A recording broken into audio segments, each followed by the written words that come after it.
We are Ham Radio. Welcome back, everybody. It's Freddie Mac, your Ham Radio Crusader, and we're here with another product review. Yeah, they just keep rolling in here to the Ham Radio Crusader YouTube channel. I was watching a video the other day, and my good friend Jason, KM4ACK, was talking about the Retevis RA89 Handheld. I'm like, that looks like a pretty decent handheld.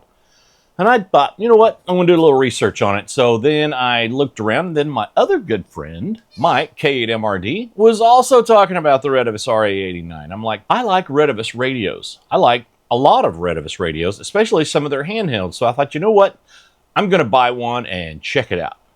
Here's what happened. Here is the beautiful Retevis goodness and the all new and improved Unboxinator F1. Provided to me by my good cousin, Jim, N5PMP. It's a Phayron F1 Unboxinator. And we're going to start with the basics. Right down the seams of the cellophane. Just kind of score it gently there. And there we are. Okay, yes. So let's see what's inside. Boom! That was the quickest unboxing of the century, right? Little TV magic. Right on top of the box when I opened it up was the Retevis RA89 user manual, and I tell you what, I really like Retevis's user manuals, but we'll get into that.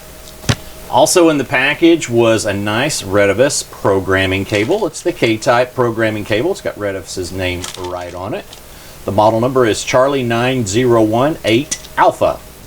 USB A to C cable, and it's purple derple, plum crazy purple right there. Not sure what that means.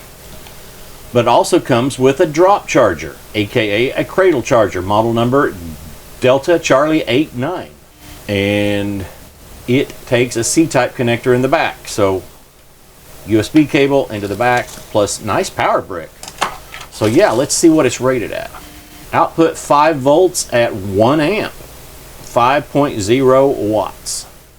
Feels like it's got something. It's Retevis branded, and the model number for it is Delta Sierra Alpha -5 Paul Foxtrot 07-05. And there you go. Also, we get a nice antenna. I think it's a Retevis regular. Oh, it is SMA male, and it is FM 136 to 174 and 400 to 480 megahertz rated. And we've got the Retevis battery. It is chunky monkey. Look at that. That's all right. And, oh, yep, it's got the USB-C charger on the backside, which I really, really like.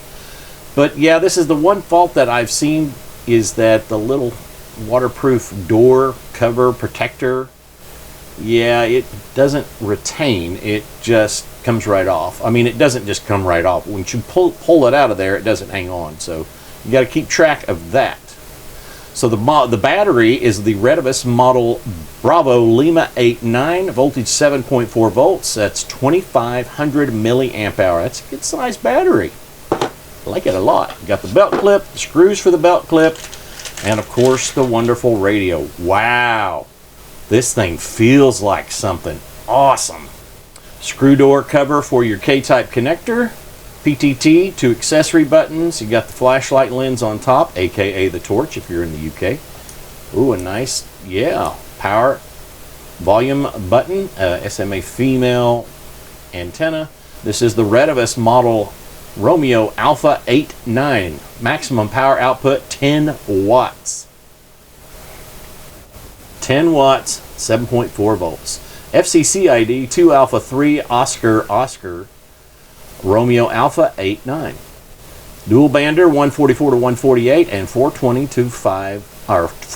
to 450 megahertz from Shenzhen Retevis Technology in China. So thank you for an awesome little radio. That's cool. I really like this. So let's put it together a little bit here. So it looks like to me the battery goes this way. Oh, I'm right. And it clips on nice and tight. Nice and tight. That's good. It's very, very good.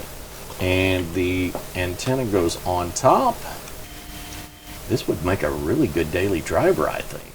And we'll get the mic clip on, the belt clip on here in a little bit, but we'll get this off of there. Yeah, boy, here we go. Let me zoom in just a little bit. No voice feedback. Screen's a little bright. Let me see if I can dim it. It's almost dead. We're going to charge this puppy up. It's talking now. Woo-wee. LED. 25 seconds, 30 seconds, and off and on. So it looks like I can turn that on.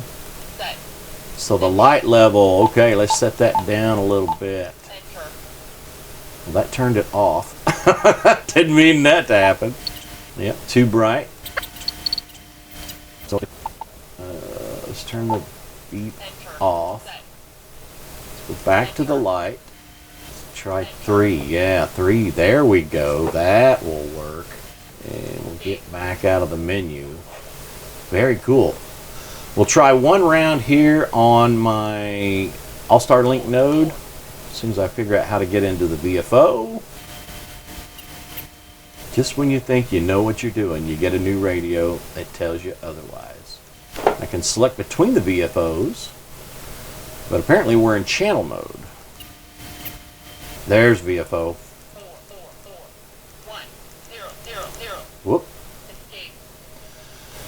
And we need to get to PL.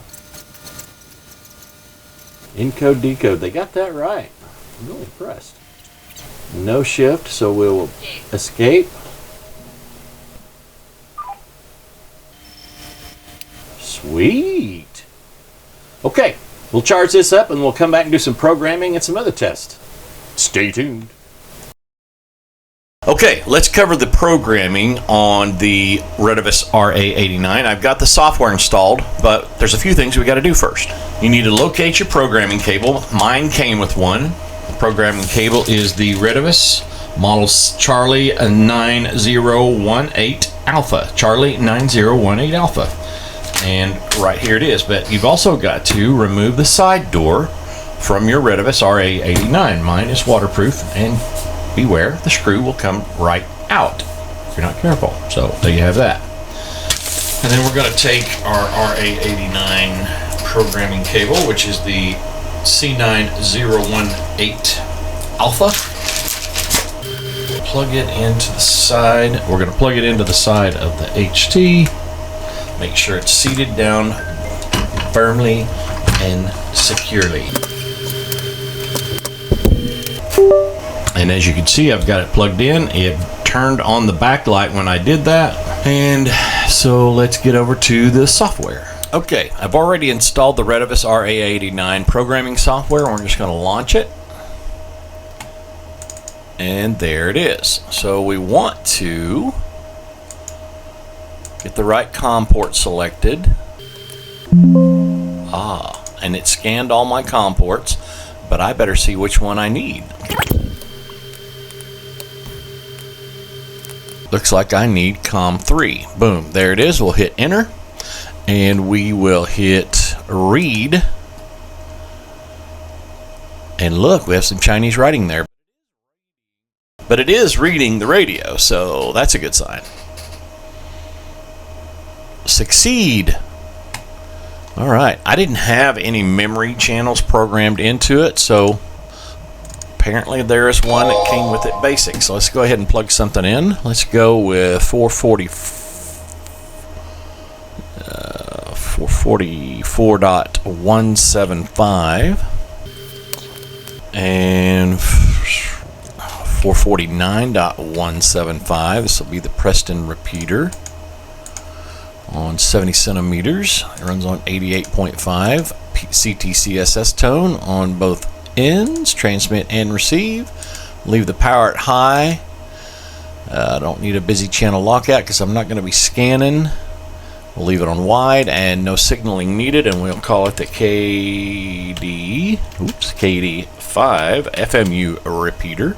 And there's a more button and you get a pop-up. So this is channel number 1. Receive frequency, transmit frequency, channel names, decode, encode, CTCSS, power level, step, the frequency steps, signals off, DTMF PTT ID is off. We don't need the busy channel lockout. We will allow scan if we want to. Scrambler's off, and the 5-tone PTT ID is off. I don't want to turn talk off, and I don't want to reverse it, so we'll just hit enter. And let's add one more, like the WX5 OKM repeater is 147.225 and 147.825 for the transmit. And it is also 88.5. No scramble, transmit on high. Let's change both of these steps to 12.5 because I'm weird that way. And we'll call this one the WX5 OKM. And you know what? We're going to run a little test here. I've got my full duplex node here at the house. It'll be interesting to find out if it'll do this. I bet it won't, but hey, it's worth a shot. So, let's receive on 147.000. And let's see if it'll let us transmit on a UHF for 49.100. So far, it's saying it'll let it happen. We will see. We will see. We'll turn the power levels to low for the purposes of this video. Well, except for those two repeaters, they're far away. But this node is close. We'll call it the 58176. Because that's my All-Star-Link node number. All right, we got channels in. We can also program VFOs if we want to. Going to leave those alone for now. And then there's some basic settings. Display mode, frequency, channel, or name, and I want name. And the squelch level's at 5. Transmit tone is off. Or at the end. That's probably like a Roger beep, I'm guessing. Or that standard tone that we don't use around here. Timeout timer is off. Dual watch. Actually, they call it dual wait, but I leave it as on. It's dual watch. It's power saver mode. In tone eliminator. Interesting. We'll leave that at the default. Radio monitor's on. LED mode is 25 seconds. And that might be the background. It's the background light level. We're going to leave that at 3. SW audio. Let's come back to that. Scan type. I don't worry about that. The beep is on. Key lock is off. Key mode is key. Intro screen shows the voltage. A character screen or a startup logo. Wonder what the startup logo is.